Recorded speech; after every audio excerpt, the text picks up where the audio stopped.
I still think about that Monday morning. The smell of roasted coffee beans, the low hum of an espresso machine, the kind of ordinary moment that had no business changing my entire life. I was third in line at a cafe near my new office.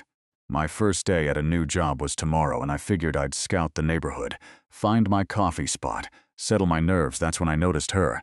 She stood at the counter, composed, elegant, the kind of woman who looked like she had never been caught off guard in her life. Dark blazer, hair pulled back, a quiet authority in the way she carried herself. Then the cashier said it. "I'm sorry, ma'am. Your card was declined." The cafe went still. The line behind her shifted. Someone sighed impatiently, and for just 1 second, just one, I watched that composure flicker. Her jaw tightened, her fingers pressed flat against the counter. She didn't look embarrassed. She looked alone. I don't know what made me do it. I stepped forward, handed the cashier my card, and said quietly, "I've got it." She turned and looked at me like I had just done something either very kind or very dangerous. I had no idea which one it was yet. I slept well that night. The kind of deep, unbothered sleep you get when you feel like you've done something right, even something small. Paying for a stranger's coffee wasn't heroic. It was just human. I told myself I'd probably never see her again, and honestly, that felt fine. I was wrong. Spectacularly, life-alteringly wrong. The next morning, I ironed my shirt twice, checked my bag 3 times, stood outside the entrance of Meridian Group, my new employer, and took one long breath before pushing through the glass doors. The lobby was clean, corporate, the kind of place that smelled like ambition and fresh printer paper. A receptionist smiled and pointed me toward the 4th floor. New employee orientation. Conference room B. I found a seat near the middle of the table. There were 4 other new hires. Everyone was doing that polite, slightly uncomfortable small talk that comes with first days. I nodded along, checked my phone, straightened my folder. Then the door opened, and I felt the air leave my lungs. She walked in carrying a leather portfolio and a cup of coffee, the same order I had paid for yesterday. Dark blazer, hair pulled back, that same quiet authority that had first caught my eye across a cafe counter.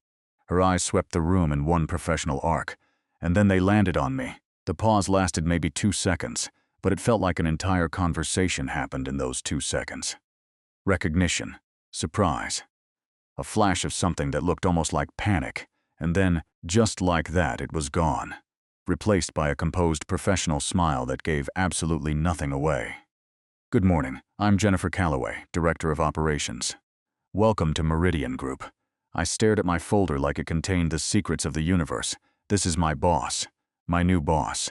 The woman whose coffee I paid for yesterday is my new boss." I could feel my face doing things I had no control over. I pressed my lips together and focused very hard on a scratch on the conference table. She moved through the orientation with practiced ease. Clear, articulate, completely unreadable. You would never have known. You would never have guessed that 24 hours ago, she had stood at a cafe counter with her jaw tight and her fingers pressed flat against the surface, looking quietly alone. At the end of the session, she invited questions.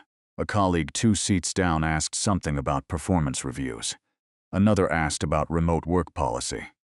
I kept my hand firmly on the table, then she began collecting her things. Everyone started to filter out. I was almost at the door when I heard it. "Mr." I turned slowly. She was looking directly at me. Portfolio closed, expression neutral. But her eyes had something in them that her voice was working very hard to hide. "Robert," I said. "Robert Ellis." She nodded once like she was filing that away somewhere important. "Mr. Ellis." A brief pause. "I hope you find everything you need here at Meridian." There was a half second, barely a breath, where the corner of her mouth moved. Not quite a smile, just the memory of one. "And Mr. Ellis?" "Yes, thank you," she said quietly, "for yesterday." Then she turned and walked out before I could respond. I stood in the empty conference room, holding my folder, my heart doing something completely unprofessional. I had just been thanked by my boss for buying her a coffee. My boss, who I would now see every single day. My boss, who looked at me for exactly half a second, like I was simultaneously the best and most complicated thing that had happened to her in a long time. If you've ever had a moment where you realized your life just quietly shifted direction without asking your permission, drop a comment below. Because standing in that conference room, I felt it. Clear as anything, something had just begun, and neither of us was ready for it. The first rule of working under Jennifer Calloway was simple. She didn't do small talk. She didn't linger after meetings. She didn't ask how your weekend was unless it directly impacted a deadline. She was precise, demanding, and relentlessly professional. I respected that. I also noticed that she took her coffee at exactly 8:47 every morning. Always the same order. Always alone. The second week, I was in the break room when she walked in. I was pouring my own cup. She moved to the machine without acknowledging me, which was fine, expected even. But just as she reached for her cup, I said it before I could stop myself. "I'll cover this one too, if the machine gives you trouble." She stopped, turned her head slowly, and looked at me with an expression that sat somewhere between deeply unamused and dangerously close to entertained. "The machine takes buttons, Mr. Ellis." "Not cards." "Good," I said. "Buttons I can handle." Another beat of silence, and then, quiet as rainfall, she laughed, just once, short and almost surprised, like it had escaped before she could catch it. She pressed her lips together immediately after, as if reclaiming composure, and walked out with her coffee. I stood there feeling unreasonably pleased with myself. If you're enjoying this story so far, go ahead and hit that like button. It genuinely helps more than you know.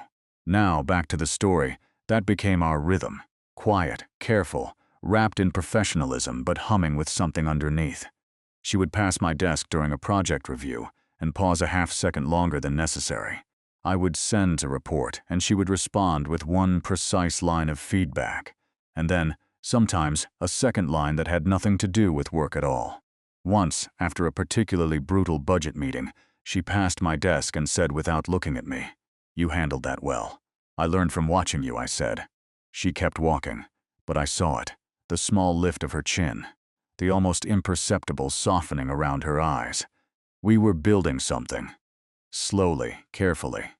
The way you build something when you're both pretending you're not building anything at all. But it was in the late evenings that it became harder to pretend. We were 3 weeks in when a major client proposal pushed both of us to stay well past 7. The office emptied, the overhead lights dimmed to their after-hours setting, and it was just Jennifer at the head of the conference table, me across from her, presentation slides glowing between us. She had her blazer off for the first time. Just a white blouse. Hair slightly less perfect than it was at 9 in the morning.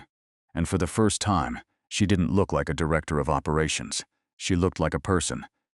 We argued, professionally, about the proposal structure for 40 minutes. She pushed back on my approach with a precision that was honestly a little breathtaking. I held my ground. She tilted her head and studied me the way someone does when they're recalibrating their first impression. "You don't back down easily," she said finally. "Neither do you," I replied. A silence settled between us that felt warmer than it should have.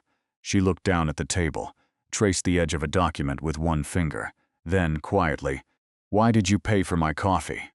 "Really?" I held her gaze steadily.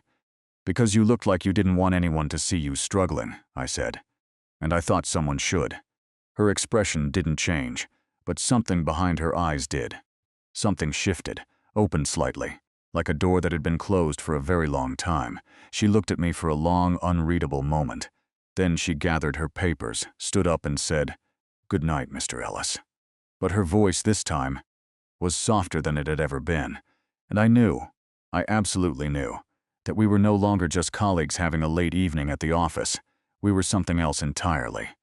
Something neither of us had named yet. And I was beginning to wonder what would happen when we finally did. It happened on a Friday evening. The kind that arrives quietly after a long week and settles over the city like a slow exhale.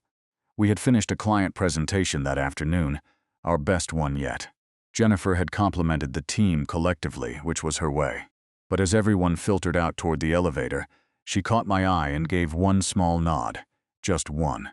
The kind that carries the full weight of something she would never say out loud in a room full of people. I understood it completely. An hour later, I was packing up my desk when my phone buzzed. "There's a decent wine bar 2 blocks east. Consider it a team debrief. JC." I read it twice. Then a third time, a text from my boss, signed with initials, suggesting wine. I typed back, Will the rest of the team be joining?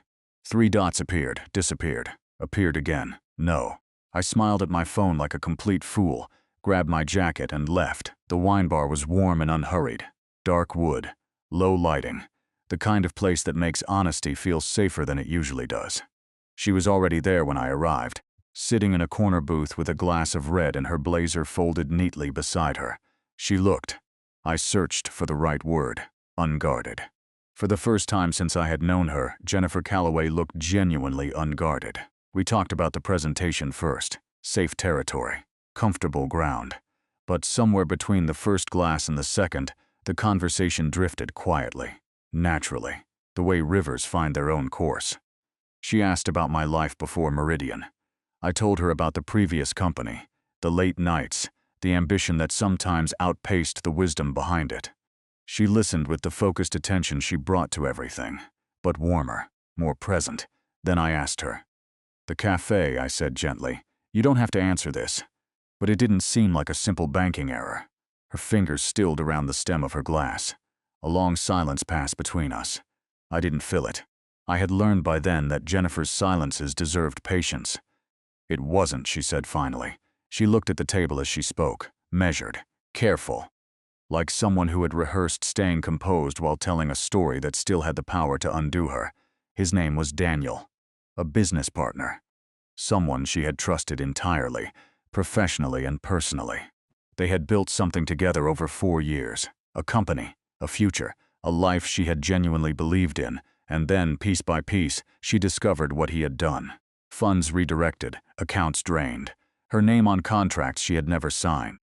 By the time the full picture emerged, the company was gone, her savings were decimated, and the man she thought she knew had simply disappeared. The card was declined, she said quietly, because I was still rebuilding.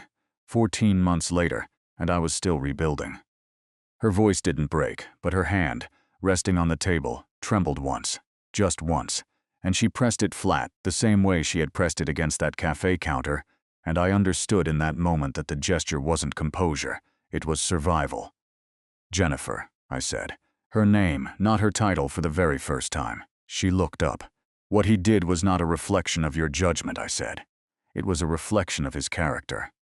Her eyes held mine for a long, still moment, and then, almost imperceptibly, she exhaled, like she had been holding that breath for 14 months, and someone had finally given her permission to let it go.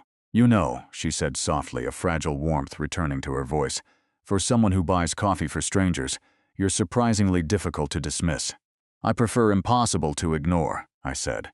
She laughed then. A real one, full and unguarded and absolutely beautiful, and sitting across from her in that warm, quiet corner of the world. I felt something settle in my chest with the certainty of something inevitable. I was falling for her, completely, helplessly, and with absolutely no idea what to do about it.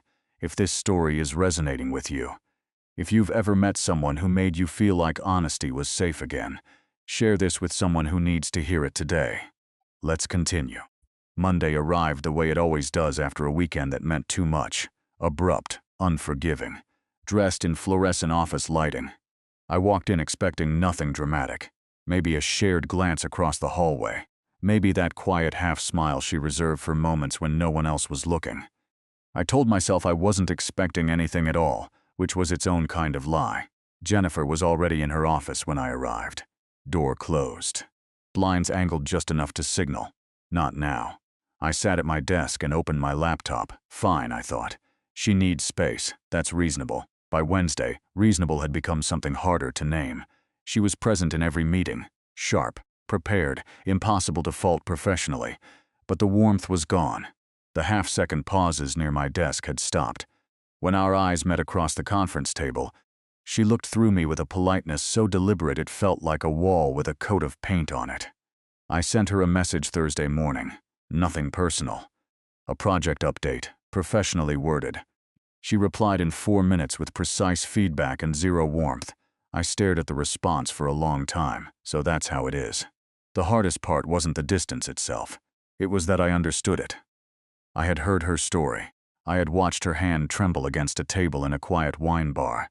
I knew exactly what she was doing and exactly why she was doing it. and understanding it didn't make it hurt any less. Fear is a remarkable architect. It builds walls that look like professionalism. It designs silence that sounds like indifference. And Jennifer had been building and designing for 14 months before I ever walked into her life. Then the rumors started. I first heard it from a colleague named Marcus, well-meaning, terribly indiscreet, who stopped by my desk on a Thursday afternoon with the particular energy of someone delivering news they're trying to disguise as casual conversation. "People are talking," he said, straightening a pen on my desk that didn't need straightening. "About you and Calloway." I kept my eyes on my screen. "People talk about a lot of things, Marcus, Robert." His voice dropped. HR received an anonymous note. Something about the director showing favoritism toward a new hire. I looked up then. "That's not what's happening," I said. "I know that," he said quietly, "but it doesn't matter what I know." He left. I sat very still for a moment. Then I did something I probably shouldn't have. I walked to Jennifer's office, knocked twice, and waited. "Come in." She was at her desk, reading glasses on. I hadn't seen those before. She took them off when she saw it was me, which told me everything about her walls and nothing I didn't already know. "I heard about the HR note," I said. Closing the door behind me, something moved across her face. Quickly. Gone before I could name it. "It's being handled," she said. "Jennifer, it's being handled, Mr. Ellis." The name landed between us like a door closing. I stood there for a moment, measured my next words carefully. "You don't have to do this," I said quietly. "Pull away. Rebuild the distance. I understand why you think it's safer. But I need you to know what happened between us, the conversations, the evening at the wine bar. I don't regret any of it. Not a single moment." She looked at her desk, her jaw tightened. "Robert," she said, and the sound of my name in her voice, quiet, strained, careful, nearly undid me. "Please don't make this harder than it already is." I nodded once, turned toward the door, and then she said it. So quietly, I almost missed it. "I just don't know how to trust something this good without waiting for it to disappear." I stopped. My hand on the doorframe. I didn't turn around. I couldn't, because if I had, I don't think either of us would have survived the moment, so I just said, barely above a whisper, "Then I'll wait, however long it takes." And I walked out, leaving her with the words. Leaving her with the choice. Leaving my heart sitting squarely in her hands, with absolutely no guarantee of what she'd do with it. 3 weeks of waiting feels different when you're doing it inside the same 4 walls as the person you're waiting for. Every morning I arrived at 8:30, settled at my desk, did my work, good work, careful work, and carried the weight of that unanswered hallway conversation like a stone in my chest that I had simply learned to breathe around. Jennifer remained professional, distant, uncrackable. And I kept my word. I waited. Then the Harmon account happened. It was our largest client. A quarterly review presentation that Jennifer had been building toward for 6 weeks. The kind of high-stakes meeting that determined budget allocations, team structures, and, quietly, leadership evaluations. Everyone in the office understood what this presentation meant for her position at Meridian. 2 days before the meeting, I was asked by our department head, Senior VP Richard Hale, to submit an independent performance summary of the operations team. Standard procedure, I was told. Routine documentation. I submitted it honestly, thoroughly. Highlighted team strengths, flagged 2 minor process inefficiencies I had observed, and included recommendations. Professional, factual, complete. I didn't know that Richard Hale had a history with Jennifer that had nothing to do with professionalism. Marcus filled me in the night before the Harmon presentation. Leaning against my car in the parking garage, voice low, the kind of conversation that happens in bad lighting for a reason. Hale wanted her position when the director role opened. Marcus said, "He didn't get it, she did. He's been quietly building a case against her ever since. And your performance summary," he stopped. "What about it?" I said, my voice dropping. "He presented it to the executive board this afternoon, selectively. He pulled the inefficiency flags out of context and framed them as evidence of operational mismanagement under her leadership." The parking garage went very quiet. "He used my report," I said slowly, "to go after her." Marcus nodded. I drove home that night with my hands tight on the steering wheel and something burning in my chest that had nothing to do with anger and everything to do with it. The next morning, the The morning of the Harmon presentation, I arrived at 7. Jennifer was already there, standing at the glass wall of the conference room, reviewing her slides alone. She looked composed. She always looked composed. But I had learned to read the space between her composure and her truth, and what I saw in that space stopped me in the hallway. She looked like someone preparing to walk into a room where the ground had already been pulled out from under her. I knocked on the glass. She turned, saw me, and for one unguarded second, her expression carried everything she hadn't said in 3 weeks. Exhaustion, uncertainty, and something that looked dangerously close to the fragile edge of breaking. "I know about Hale," I said, stepping inside, "and I know what he did with my report." Her jaw tightened. "It doesn't matter now. It matters," I said firmly. "Jennifer, I submitted that report in good faith. Every flag I raised had a corresponding recommendation." He stripped the context deliberately. "That's not a performance issue. That's manipulation, and I will walk into that boardroom and say exactly that if you'll let me." She stared at me. "You would do that," she said carefully, "and risk your own position?" "Yes. Why?" And there it was. The question underneath all the other questions. The one that had been sitting between us for weeks, patient and inevitable. I took one step closer, my voice quiet, completely steady. "Because I never paid for your coffee to impress you," I said. "I did it because no one deserves to feel alone in a crowded room. And you have been standing alone in every room since the moment I met you, Jennifer. And I am so tired of watching that." The silence that followed was the loudest thing I had ever heard. Her eyes, those carefully guarded, relentlessly composed eyes, filled. She didn't let the tears fall, but they were there, right at the edge. And she didn't look away from me. "I was so certain," she whispered, "that the moment I trusted you, something would take it away." "I know," I said gently. "Daniel made me feel like my judgment couldn't be trusted," she continued, her voice barely holding. "Like I was naive for believing in people.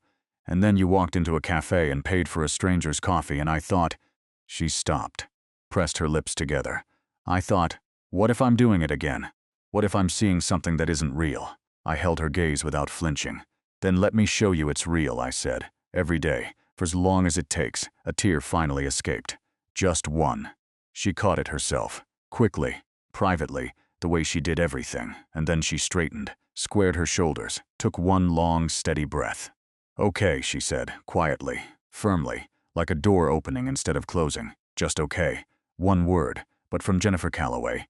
That one word carried the full weight of 14 months of walls coming down. If this story has ever reminded you of a moment you finally chose to trust again, please share it. Someone out there needs this today. Now let's see how this ends. What happened in that boardroom on the morning of the Harmon presentation became, quietly, the thing people at Meridian still talked about months later. I requested 5 minutes before the meeting began. Richard Hale sat at the far end of the table with the particular smugness of someone who believed they had already won. Jennifer stood at the front, composed as ever. But this time, she wasn't standing alone. I presented the full performance summary. Every flag, every corresponding recommendation. The complete picture that Hale had deliberately dismantled. I spoke clearly, without drama, without accusation, just facts. Laid out with the kind of quiet precision that doesn't need volume to carry weight. The room was very still when I finished. The executive board asked Hale 3 questions. He answered one of them adequately. The Harmon presentation proceeded. Jennifer delivered it flawlessly. 42 minutes of the clearest, most thorough operational strategy I had ever witnessed. The client was satisfied. The board was impressed. Richard Hale was moved to a lateral position within the month. He never directly acknowledged what he had done, but accountability has a way of arriving even when apologies don't. After it was over, after the handshakes and the closing remarks and the slow dispersal of the conference room, Jennifer found me in the hallway. Most of the floor had emptied. The afternoon light came in long and golden through the windows at the end of the corridor. She walked toward me and stopped close enough that I could see the careful steadiness she was still holding on to. "You didn't have to do that," she said. "I know," I replied. "It could have gone badly for you." "It could have," I agreed. She studied my face for a long moment. Then, slowly, carefully, like someone testing the ground before trusting their full weight to it. She reached out and took my hand. Her fingers were cold. Mine wrapped around them completely. Neither of us said anything. We didn't need to. Sometimes the most important things don't arrive with speeches. They arrive quietly. In a hallway, in the afternoon light, with cold fingers finding warm ones and holding on. And now, if you'll allow me, I want to show you something. I want to show you what Tuesday mornings look like now. Epilogue. 14 months. Later, the kitchen smells like coffee. Not cafe coffee, our coffee. The kind that brews slowly while the morning is still deciding what it wants to be. The kind that fills a small apartment with something that feels less like a scent and more like a promise. Jennifer is at the counter in an oversized sweater. Gray, soft, nothing like a blazer. Her hair is down. There are no reading glasses pushed hastily aside, no portfolio under her arm, no carefully constructed composure being maintained for a room full of people. She is just herself. Fully, quietly, beautifully herself. I watch her from the doorway for a moment before she notices me. She's reading something on her phone, one hand wrapped around her mug, and she has that small private expression she wears when something genuinely pleases her. A softness around her eyes that she spent years learning to hide and has slowly, steadily learned to keep. "You're staring," she says, without looking up. "I'm appreciating," I correct. She looks up then, and she smiles, full and unhurried and completely unguarded. The kind of smile that took months to earn and feels, every single time, like something I want to spend the rest of my life being worthy of. She holds up her mug. Coffee's ready. I cross the kitchen and pour my cup. She shifts slightly to make room. A small, instinctive movement that holds within it the entire story of how two people learn to occupy the same space without losing themselves in it. I lean against the counter beside her. "Hey," I say quietly. "Hey," she replies, no titles. No hierarchy. No performance summaries or boardrooms or carefully angled office blinds. Just Robert and Jennifer, in a kitchen on a Tuesday morning, drinking coffee that nobody had to pay for in a moment of quiet courage. Although I remind her of it sometimes. "You know," I said once, "if your card hadn't been declined that day, I know," she interrupted, leaning her head lightly against my shoulder. "Best $42 I ever spent," I said. She laughed. That real, full, unguarded laugh that I heard for the very first time in a wine bar and have been collecting ever since like something rare and worth keeping. Outside, the city was waking up. Inside, everything was already awake. And for the first time in a long time, for both of us, the morning felt like something to walk toward instead of something to survive. Some people come into your life through grand gestures and dramatic declarations. And some people come in quietly, through a declined card, a crowded cafe, and a simple human instinct to make sure no one has to feel alone. If this story moved you, if it reminded you that vulnerability is not weakness, that trust is worth rebuilding, and that sometimes love begins in the most ordinary, unremarkable moments, please share it with someone who needs to hear that today. And if you're new here, subscribe, because every week, we tell stories that remind us what it means to be human. Thank you for staying until the end. I'll see you in the next one.